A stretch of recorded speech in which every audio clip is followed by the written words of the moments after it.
So are Filipinas all about the money? That's the question. Everybody always comes into my comment section talking about, are Filipinas all about the money? Is that all that they want? Most guys come into my comment section and just say, life's a transaction. No money, no honey. If you don't have any money, you can't get a girl. Every woman my whole life has used me for money. When I ran out of money, they dropped me like a dirty napkin. And people always say, I mean, it's just hundreds and hundreds of guys always coming in. And that's really a low value experience that sadly I think has become the norm in any country. But I personally have experienced a different side. Certainly there is women that are all about the money. If a woman is not attracted to you genuinely, she's all about the money. If a woman is attracted to you, then I would say money is completely meaningless and does not matter at all. That's the honest truth. I would say for most guys, women are not attracted to them. Women tend to only go for the top 10% of men.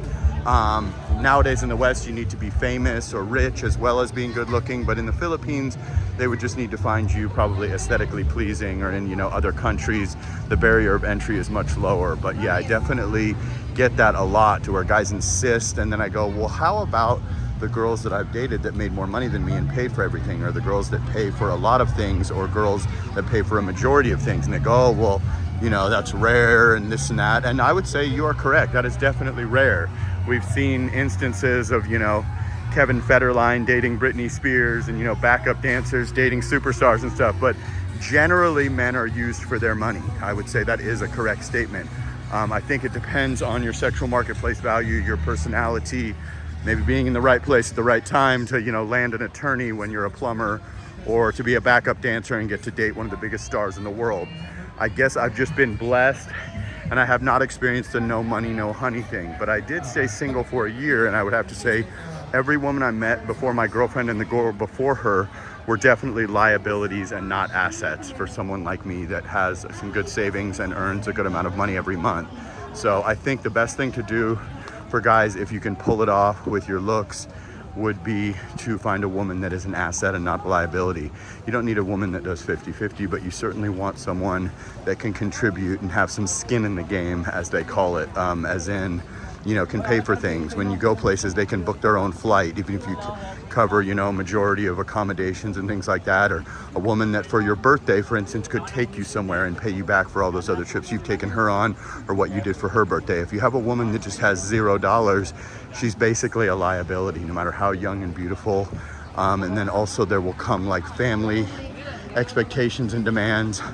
A lot of times it'll turn out with you kind of just helping at first, and then as time goes on, there will be an expectancy that, you're a 50-year-old dude with a 20-year-old girl. After you've helped and been nice at first, when they're kind of easing you into it, then all of a sudden it's like, hey, dad's sick, or the car broke down, or whatever the case may be, and you're going to be expected to pay for that, or else you are kind of a garbage human being. Now, different families operate different ways, and if there is genuine attraction and your girlfriend protects you from those situations with her families, good on you. But always beware of people that need tremendous help if you are considered the rich foreigner. So that's just the honest truth about, dating in a developing country.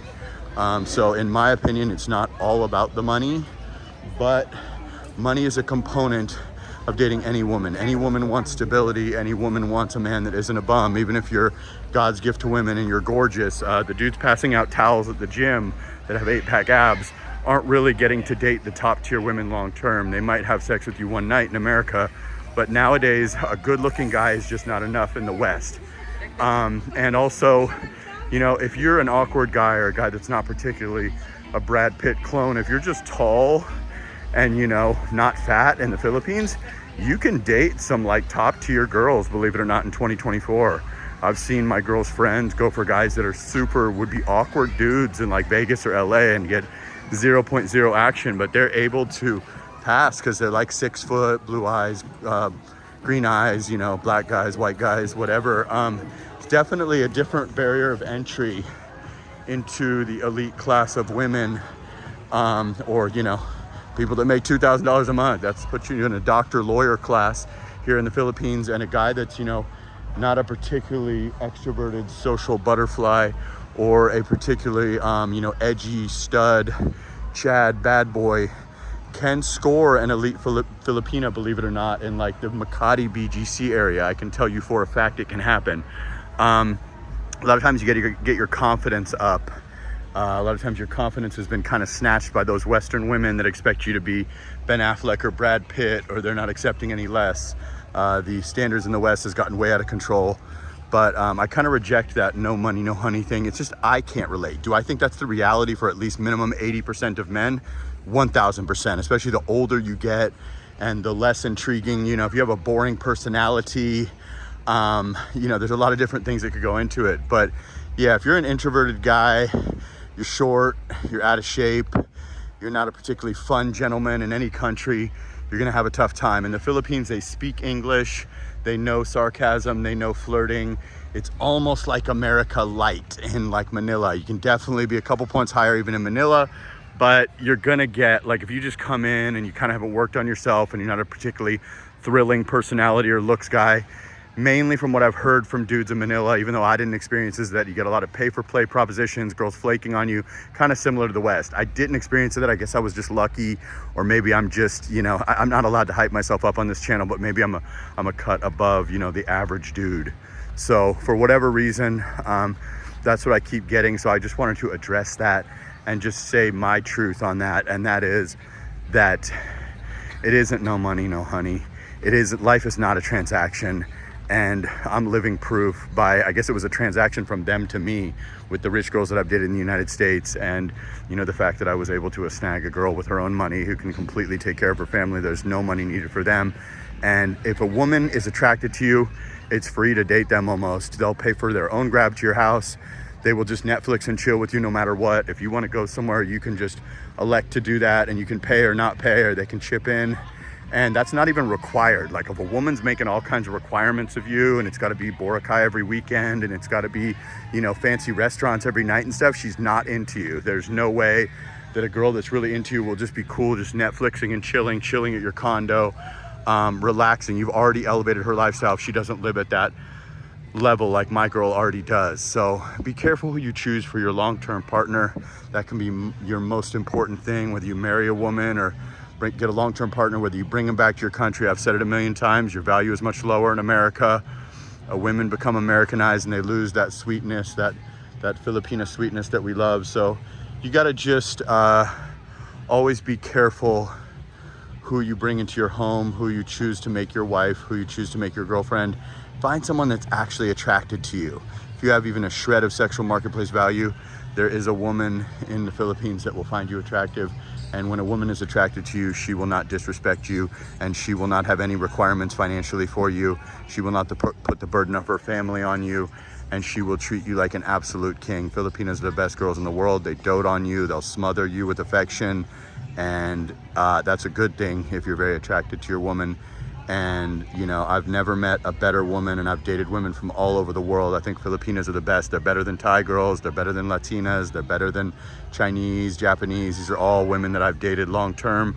And I have to say, Filipinas are at the top of the heap. But if you don't have any attraction with a woman, you have nothing. You are completely being used in any country, in any metric. And if it's no money, no honey, you're in a bad situation. So sometimes you can test a woman. You can, you know, say that you went broke, you can, you know, whatever you got to do. But, you know, if you pull back on those purse strings and you pull back on the giving or the lavish trips and the, you know, 5-star eating out and the, you know, different spoiling of her, whether you're buying her things or whatever, and she starts to cold shoulder you or not tonight, honey, you, or goes back to the province or something, you have a serious problem. Get over here as young as you can. Try to get your confidence up if you don't already have it when you arrive here. Abundance mindset. There's more of them than there is of you. You are the prize in the Philippines. You are the prize in Southeast Asia. You really, really need to get into that mindset and stop with that low value mindset of no money, no honey, life's a transaction and stuff.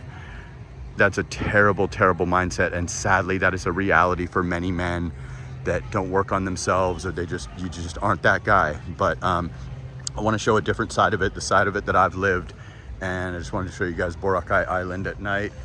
#1 island in Asia, many times by Condé Nast Traveler and many other places. I go live every day around 9 or 10 a.m. I do consultations, Jasperinthephilippines at gmail.com, about your move or visit to the Philippines or anything else you want to talk to me about. And sana all, Boracay Island, Saturday night.